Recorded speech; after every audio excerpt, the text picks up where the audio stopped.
Bangladesh premier league BPL এ সোমবার টিকিটের জন্য ছিল হাহাকার। টিকিট না পেয়ে বিক্ষুব্ধ ক্রিকেট প্রেমীরা এভাবেই মিরপুর স্টেডিয়ামের গেট ভেঙে ফেলেন। দিন পেরিয়ে মঙ্গলবার সকালের চিত্র এটি। টিকিট বুথে নেই কোনো দর্শকদের ভিড়। সোমবার যে টিকিটের জন্য ছিল মারামারি হানাহানি, রাত পেরিয়ে দিনে ঠিক তার বিপরীত চিত্র। মাঠে খেলা দেখতে আসা দর্শকরা সহজেই টিকিট কিনে খেলা দেখতে পারায় স্বস্তি প্রকাশ করেছেন। আমরা তো অনলাইন থেকে আছি, ভালো মতন কাজতে পারছি, কোনো সমস্যা হয় নাই। গতকাল রাত্রেবেলা কাটছি, তখন একটু সার্ভার সমস্যা হয়েছিল, মনে করেন যে প্রথমে সার্ভার ডাউন হয়ে গেছিল, তারপর বের করে দিয়েছিল, তারপরে আবার 1:15 দিকে ঢুকছি, তারপর আবার টিকিট কাটতে পারছি। টিকিট 4টা টিকিট কেটা তারপর আজকে সকালে রওনা হয়ে আসছে মাত্র। মাঠে খেলা দেখার ইনফ্লুয়েন্সটা তো অনেক, আসলে সবাই তো আসলে টিকিট পায় না, এই জন্য আসতে তো সবাই চায়। আমি অনেকবার আসছি, খেলা দেখছি কয়েকবার, কিন্তু আসলে আজকে ছোট ভাইদের নিয়ে আসতে অনেক ভালো লাগতেছে। টিকিট অনলাইন ভিত্তিক করাকে দর্শকরা বেশ ইতিবাচক হিসেবেই দেখছেন। আজকে টিকিট এখন সংগ্রহ করবো, আসছি।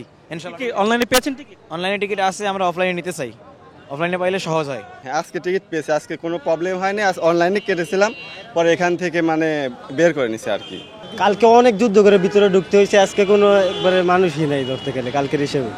কালকেও আসছিলাম, মানে টিকিট কিনতে আসছিলাম 2টা থেকে 7টা পর্যন্ত ওয়েট করছি ওই যে ব্যাংকের সামনে, কিন্তু আমাদের দেয় নাই। তারপর অনলাইন থেকে কিনছি, শুধু 2টা পাইছি। ভাইয়া ও দেখছে, আমি দেখতে পারি নাই, এই জন্য আজকে আসছি। অনলাইনের মাধ্যমে কালকে আমি ক্রয় করে উদ্বোধনী ম্যাচ দেখেছি, আজকে বন্ধু বান্ধব আসছে, তাদের সাথে আবার দেখতে এসেছি।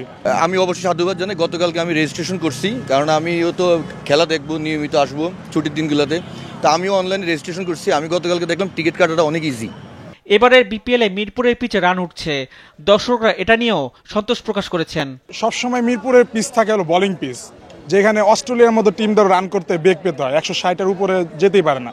কিন্তু এবার পিচটাকে চেঞ্জ করা হয়েছে, এটা ব্যাটিং পিচ, মানে ব্যাটিং পিচ করছে।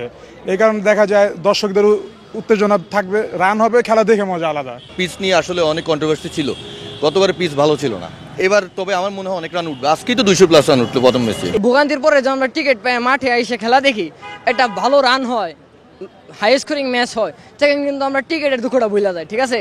এদিকে বিসিবির সভাপতি ফারুক আহমেদ জানিয়েছেন, টিকিট নিয়ে ভোগান্তি 2-1 দিনের মধ্যে আরও কমে যাবে।